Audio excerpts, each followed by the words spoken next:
Bienvenue une fois de plus dans notre programme d'information Magnificat.tv consacré à l'actualité de l'Église. Nous sommes aujourd'hui mercredi 28 mai 2025 et voici les titres de notre journal. La première semaine de Léon XIV, depuis son entrée en fonction, a été marquée par l'engagement de la synodalité et par ses premiers actes de gouvernement. Le 20 de l'année dernière a marqué le 1700e anniversaire du début du Concile de Nicée qui a proclamé la divinité de Jésus-Christ contre les Ariens. Le cardinal Müller a exprimé sa satisfaction quant à l'élection du pape Léon XIV et sa conviction qu'il saura unir l'Église. 4 évêques allemands ont refusé de participer au synode allemand, le jugeant contraire aux enseignements de l'Église.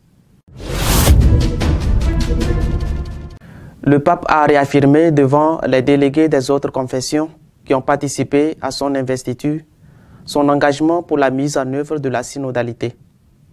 Dans un discours prononcé lundi dans la salle clémentine du palais apostolique, le pape Léon XIV s'est adressé aux délégations écuméniques et interreligieuses présentes à Rome à l'occasion du début de son ministère d'évêque de Rome et de successeur de Pierre.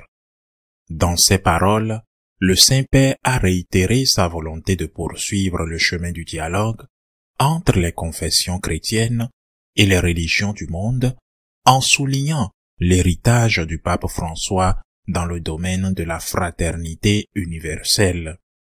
Le Père de Fratelli Tutti a promu le chemin œcuménique et le dialogue interreligieux et il l'a fait avant tout en cultivant les relations interpersonnelles de sorte que, sans aucune référence aux liens ecclésiastiques, l'aspect humain de la rencontre soit toujours valorisé.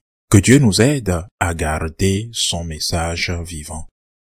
Ce discours coïncide avec le 1700e anniversaire du premier concile œcuménique de Nicée, un événement que Léon XIV a considéré comme fondamental pour l'élaboration du credo partagé par les églises chrétiennes. Il a réaffirmé que l'un des devoirs prioritaires de l'évêque de Rome est d'œuvrer au rétablissement de la pleine communion entre tous les chrétiens. Alors que nous cheminons vers la restauration de la pleine communion entre tous les chrétiens, nous reconnaissons que cette unité ne peut être que l'unité dans la foi. En tant qu'évêque de Rome, je considère que l'un de mes premiers devoirs est de chercher à restaurer la communion pleine et visible entre tous ceux qui professent la même foi en Dieu le Père, le Fils et le Saint-Esprit. Le Saint-Père a rappelé que l'unité des chrétiens se réalise dans la mesure où tous convergent dans le Christ. Il a également souligné la relation étroite entre la synodalité et l'écuménisme, s'engageant à poursuivre l'impulsion donnée par François en faveur d'une Église catholique plus synodale, également dans le contexte des relations écuméniques. Conscient en outre que la synodalité et l'écuménisme sont étroitement liés, je souhaite vous rassurer de mon intention de poursuivre l'engagement du pape François à promouvoir le caractère synodal de l'Église catholique et à développer des formes nouvelles et concrètes pour une synodalité toujours plus intense dans la sphère écuménique. Parmi les nominations effectuées par le Saint-Père, il convient de noter le changement intervenu à l'Institut Jean-Paul II pour la famille. Monseigneur Paglia a été remplacé à la présidence de l'Institut par le cardinal Reina, vicaire du pape à Rome. Léon XIV a nommé une religieuse, sœur Tiziana Merletti, secrétaire du dicaster pour les congrégations religieuses et les instituts séculiers. Il a également nommé le cardinal Sarah comme son envoyé spécial pour présider les événements marquant le 400e anniversaire de l'apparition de Sainte Anne dans un village de France. Il a également accepté la décision du chapitre cathédral du diocèse suisse de Saint-Gall de nommer évêque le prêtre nettement libéral Bite Grogli. Dans ce diocèse, ce sont les chanoines qui élisent l'évêque, et le pape peut accepter ou refuser la nomination. Il y a 1700 ans s'ouvrait le concile de Nicée, le premier après la liberté accordée à l'Église par Constantin, au cours duquel la divinité de Jésus-Christ a été proclamée. Le 20 mai, il y a 1700 ans, le premier concile œcuménique de l'histoire de l'Église s'est ouvert dans la ville de Nicée, aujourd'hui Iznik en Turquie. Il a été convoqué par l'empereur Constantin le Grand. Le concile de Nicée a affirmé la pleine divinité du Christ, consubstantielle au Père, et il a condamné l'hérésie arienne. Le concile de Nicée s'inscrit dans le cadre de la transition du christianisme, d'une religion persécutée à une foi soutenue par le pouvoir impérial. Après l'édit de Milan, 313, promulgué par Constantin, la liberté de culte est garantie aux chrétiens, ce qui permet son expansion et sa consolidation. Cependant, des controverses théologiques, notamment la querelle arienne, menacent l'unité de l'Église et donc la stabilité de l'Empire. Constantin, conscient de la nécessité d'une religion cohérente pour asseoir son autorité, convoque ce concile à Nicée, lieu stratégique en raison de sa proximité avec Constantinople et de son accessibilité. La controverse arienne, qui a pris naissance à Alexandrie vers 318, portait sur la divinité de Jésus-Christ. Arius, prêtre de cette ville, soutenait que le Fils était une création du Père, d'essence subordonnée et non éternelle. Sa doctrine, connue sous le nom d'arianisme, a conduit à des affrontements qui ont dépassé le domaine théologique et provoqué des troubles dans des centres urbains d'importants tels que Alexandrie et Antioche. Le concile a réuni entre 250 et 318 évêques selon des sources contemporaines telles que Zeb de Césarée et Athanas d'Alexandrie. La majorité d'entre eux venaient des provinces orientales de l'Empire avec une représentation limitée de l'Occident latin, notamment Osius de Cordoue, représentant du pape Sylvestre Ier. Après de longs débats, le concile a promulgué le credo de Nicée, une déclaration doctrinale affirmant que Jésus-Christ est le Fils de Dieu engendré par le Père unique, c'est-à-dire de la substance du Père, Dieu issu de Dieu, lumière issue de la lumière, vrai Dieu issu du vrai Dieu, engendré, non créé, comme substantiel au Père. Ce credo élargi lors du premier concile de Constantinople a permis de condamner explicitement l'arianisme. Le cardinal Müller, qui a laissé entendre qu'il avait voté pour le pape lors du conclave, s'est dit convaincu qu'il serait en mesure d'unifier l'Église. Dans une interview accordée à l'hebdomadaire catholique Die Tagespost, le cardinal Gérard Müller a décrit le potentiel du pape Léon XIV à surmonter les tensions entre l'Amérique du Nord et l'Amérique du Sud, ainsi qu'entre les différents groupes politiques. Je crois qu'il peut unir les gens. Interrogé sur la manière dont le pape Léon XIV évalue la situation sur le continent, Müller a expliqué: « Lorsque je l'ai rencontré il y a 2 ans, j'ai d'abord pensé qu'il était péruvien, parce qu'il parle si bien espagnol. Il considère l'élection du pape Léon XIV comme une heureuse coïncidence. Selon lui, il est, pour ainsi dire, providentiel, qu'en sa personne et avec son bagage vital, ils réunissent les 2 Amériques. En ce qui concerne la dimension politique du pontificat, Müller souligne que le pape Léon XIV n'est pas un adversaire idéologique de certains chefs d'État. Le pape et la diplomatie vaticane ne sont pas un contrepoint politique dans l'affrontement réglementé des partis démocratiques contre tel ou tel gouvernement américain, mais la coïncidence morale de tous les puissants de la terre. 4 évêques allemands ont refusé de participer au conseil synodal allemand, le jugeant contraire à l'enseignement de l'Église sur le rôle des laïcs. Les évêques Hank, Voderholzer, Oster et le cardinal Welki ont une nouvelle fois exprimé leur désaccord avec la mise en place du comité synodal en Allemagne, invoquant un manque de légitimité canonique et rappelant les mises en garde du Vatican. Sur la base de cette position, ils refusent de participer au comité. Dans une lettre adressée au présidium du comité, datée du 20 mai, les prélats critiquent la décision prise le 10 mai, selon laquelle tous les évêques diocésains allemands devraient être membres du nouvel organe qui est le premier fruit concret du synode allemand et où les laïcs auront le droit de voter. Les évêques soulignent dans leur lettre, ici est décidé par un organisme qui ne peut assumer aucune compétence dans le domaine du droit canonique que tous les évêques diocésains allemands, c'est-à-dire nous aussi, devraient être membres d'un futur organisme. Ils ajoutent qu'ils prennent cette décision avec étonnement et demandent qu'il soit clairement indiqué à l'avenir que le comité synodal n'est composé que de 23 évêques diocésains. La décision du comité synodal se fonde sur une résolution adoptée précédemment par l'Assemblée synodale de la voie synodale allemande qui, selon les évêques signataires, n'est pas juridiquement contraignante. Il rappelle également qu'ils ne se considèrent ni membres ni responsables du comité synodal. Dans leur lettre adressée à Monseigneur Georg Baxin, président de la conférence épiscopale allemande, et à Irmé Stetterka, présidente du comité central des laïcs allemands, les signataires insistent également sur les mises en garde de Rome.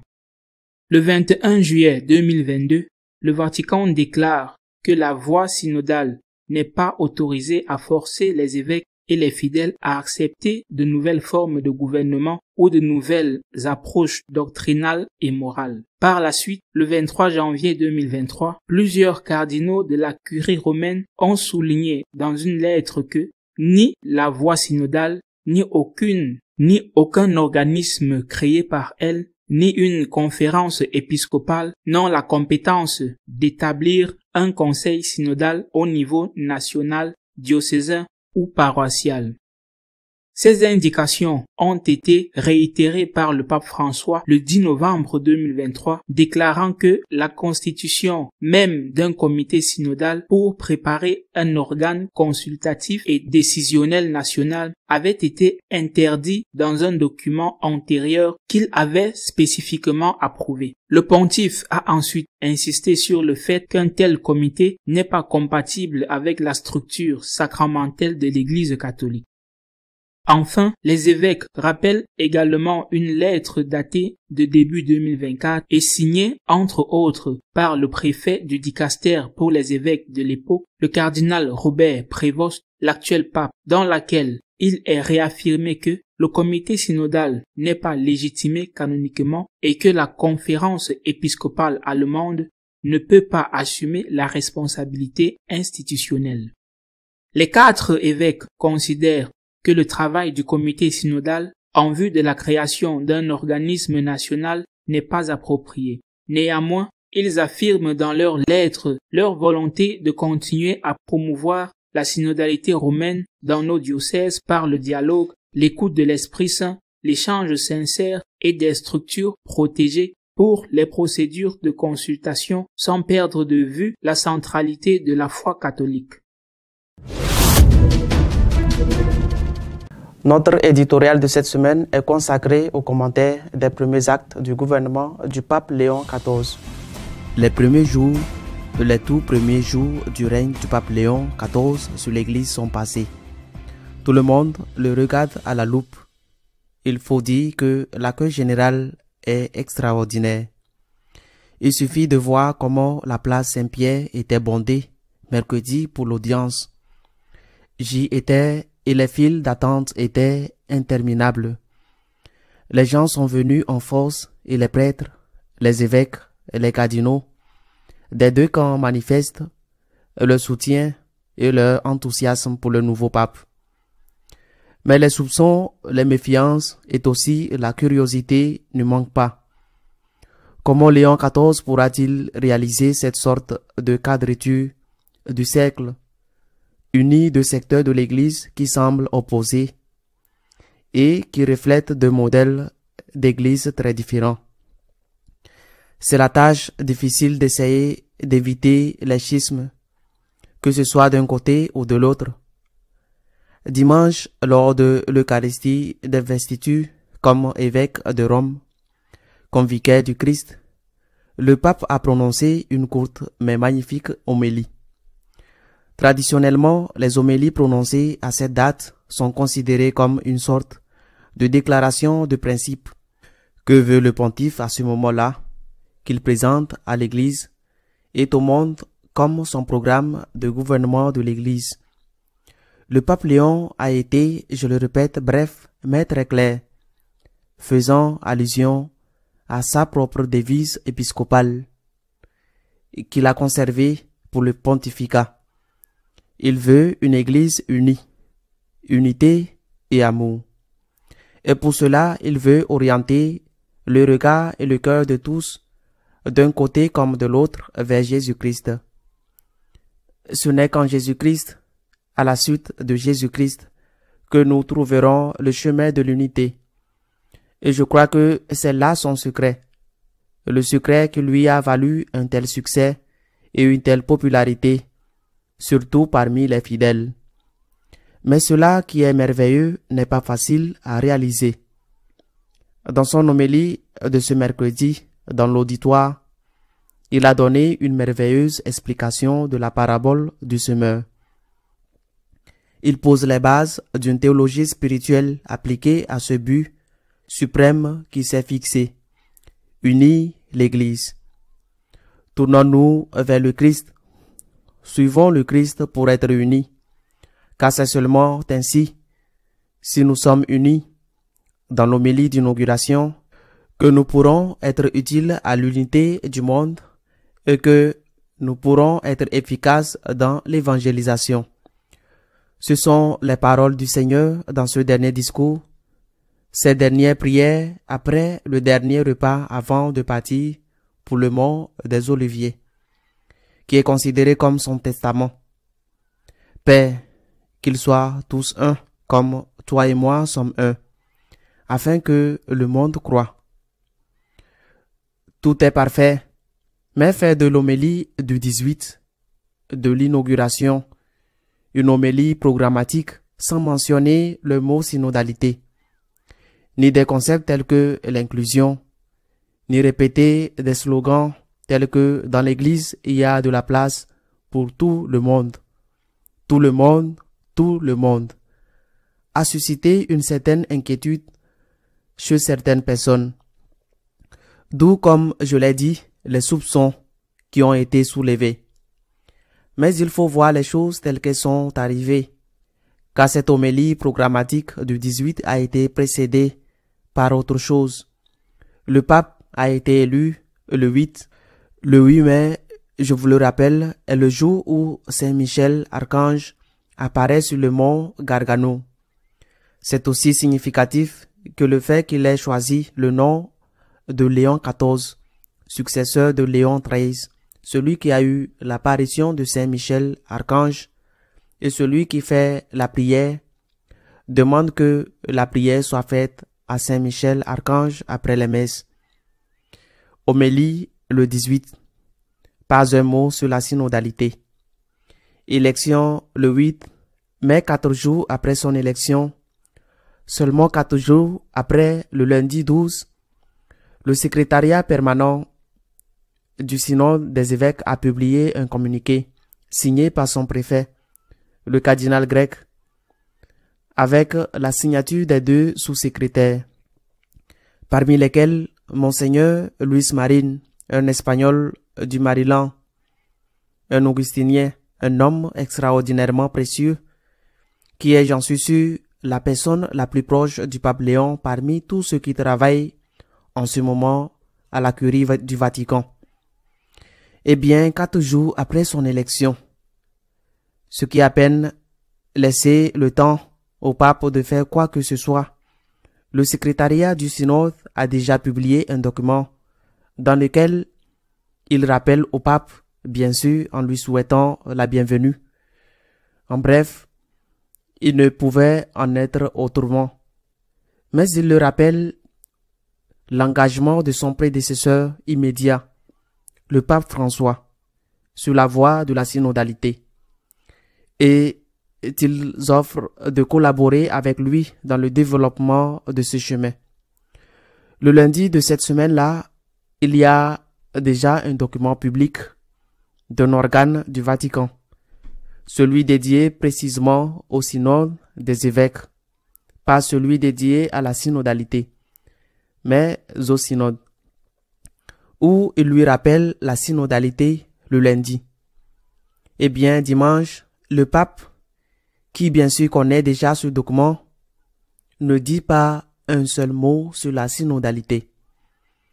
Je suis sûr que plus d'un a été surpris et peut-être déçu, mais pour rectifier au moins un peu les choses, le lendemain, le 19, une semaine après que le secrétariat du synode ait publié ce document très correct, le pape a rencontré les représentants des autres religions et par exemple du judaïsme et des églises non catholiques, en particulier de l'église orthodoxe, et les a remerciés de leur présence.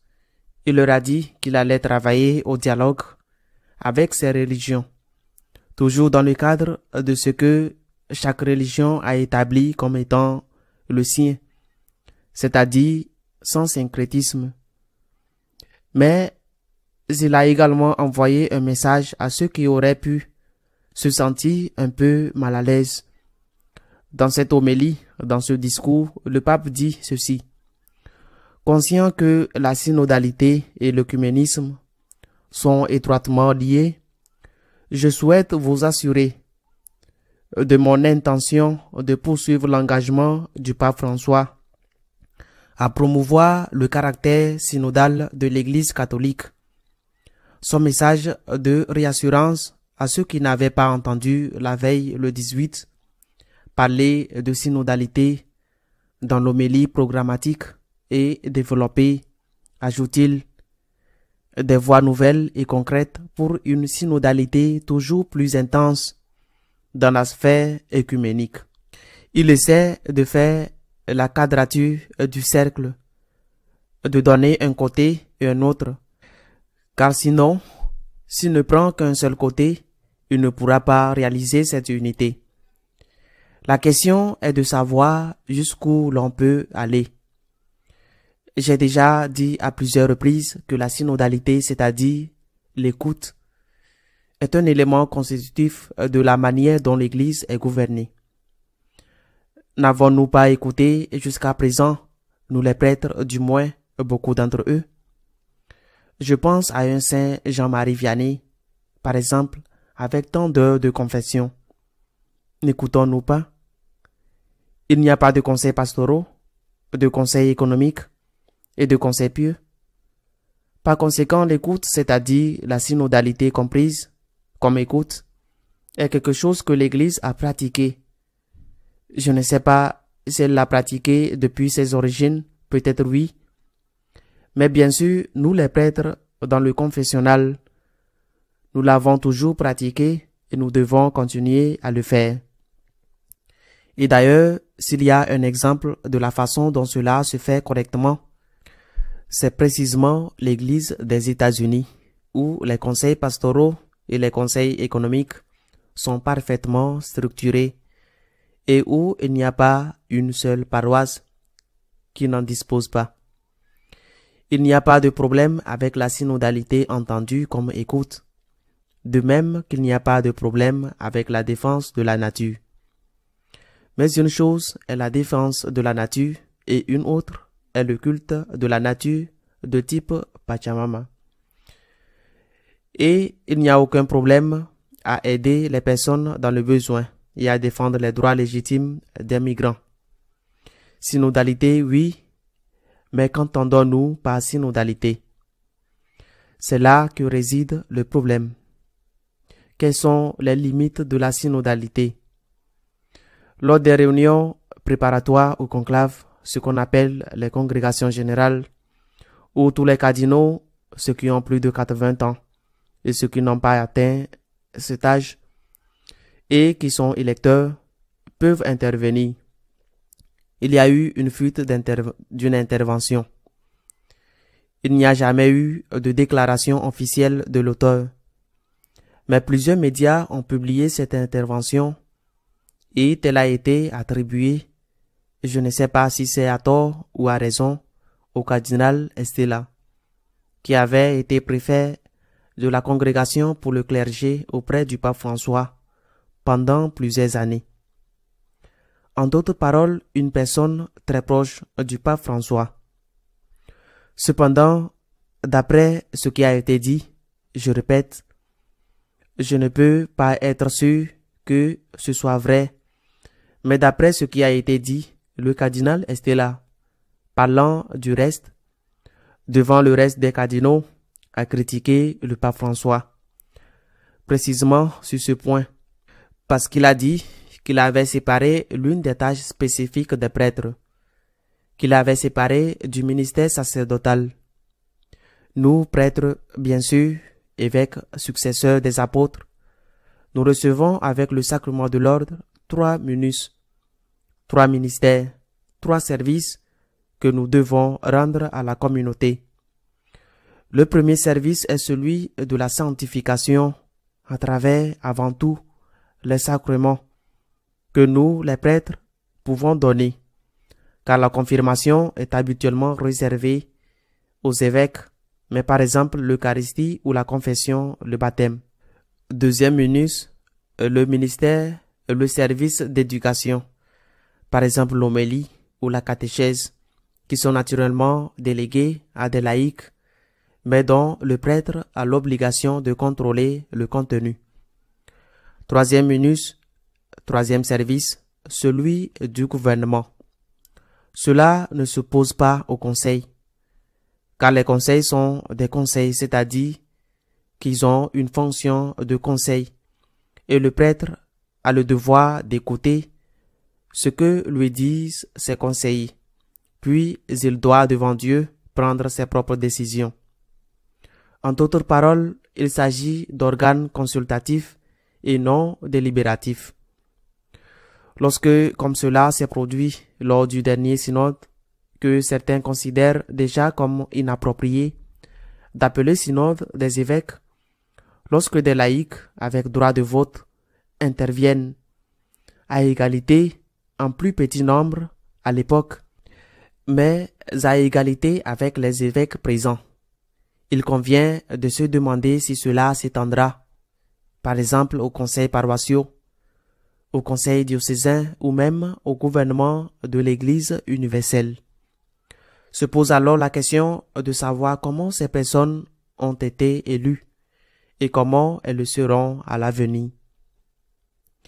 S'il faut faire des campagnes électorales, si tous les laïcs catholiques qui vont à la messe doivent voter. En d'autres paroles, le fait que le ministre de gouvernement n'appartienne plus au prêtre, à l'évêque, introduit inévitablement la démocratie dans l'Église, avec toutes ses conséquences et toutes ses difficultés. Nous allons décider par vote non seulement de ce que le prêtre va dire dans l'homélie, parce qu'il peut y avoir une équipe pour corriger le prêtre, pour lui dire ce qu'il peut dire et ce qu'il ne peut pas dire. Mais nous allons aussi décider par vote si ceci est un péché, si cela n'est pas un péché, si telle liturgie peut être faite ou ne peut pas être faite. C'est une situation suffisamment importante pour que le pape la prenne avec calme, car je ne doute pas qu'il soit convaincu que la synodalité doit aller de l'avant, mais je ne doute pas non plus qu'il soit convaincu qu'elle doit avoir des limites. Et je suis sûr qui les fixera. Il ira le plus loin possible dans sa défense de la synodalité et dans l'application de la synodalité sans toucher à la doctrine, c'est-à-dire sans toucher à la constitution hiérarchique de l'Église, sans toucher au type d'Église que Jésus-Christ a voulu, qu'il a fondé sur ses apôtres, et le premier d'entre eux, Pierre, parce que sinon l'Église cesserait d'être une Église apostolique et deviendrait quelque chose d'autre. Je suis sûr, et je le répète, qu'il essayera de maximiser la synodalité, mais en sachant qu'il y a des limites et que ces limites que le cardinal Estela a peut-être dites ne peuvent pas détruire l'union entre le sacrement de l'ordre et le munus, le service du gouvernement dans l'Église. Ces limites doivent respecter cette union. Si cette union est rompue, si elle est détruite, la situation sera très grave pour l'Église et l'Église sera certainement desservie. Le pape Léon a été évêque. Mais avant cela, le pape Léon, avant d'être évêque de Chiclayo, a été supérieur général des Augustins pendant 12 ans. C'est un homme de gouvernement. C'est aussi un expert en droit canonique. Il connaît parfaitement les conséquences d'une synodalité où l'union entre le sacerdoce et le gouvernement serait rompue. Il sait quelles seraient les conséquences. Il sait que cela irait directement à l'encontre de l'Évangile, à l'encontre de la tradition, à l'encontre du Second Concile du Vatican, à l'encontre du bon sens, et que cela aurait des conséquences désastreuses, même pour les vocations sacerdotales, parce qu'elles seraient probablement en chute libre. Et c'est là qu'intervient une fois de plus la quadrature du cercle. Car s'il met des limites à cette synodalité, alors par exemple les évêques allemands ne seront pas contents. Et s'il ne fixe pas de limites à cette synodalité, la situation de l'Église sera désastreuse. Que fait-il le pape? Il dirige avec une grande intelligence, avec une grande sagesse, en conduisant tout le monde vers le Christ.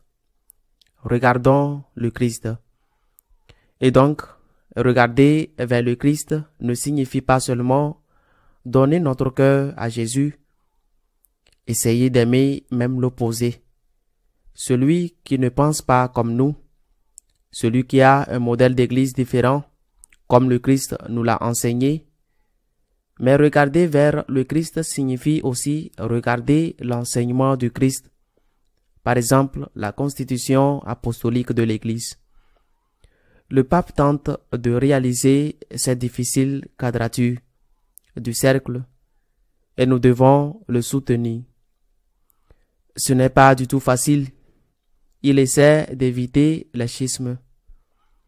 Il n'est pas du tout facile d'unir des positions opposées. Et il veut le faire en orientant nos cœurs vers le Seigneur pour qu'il soit celui qui nous encourage et qu'il soit notre modèle. Nous devons l'accompagner dans ces moments. Nous devons l'accompagner dans ses premiers pas par notre prière. Nous devrons l'accompagner tout au long de son pontificat.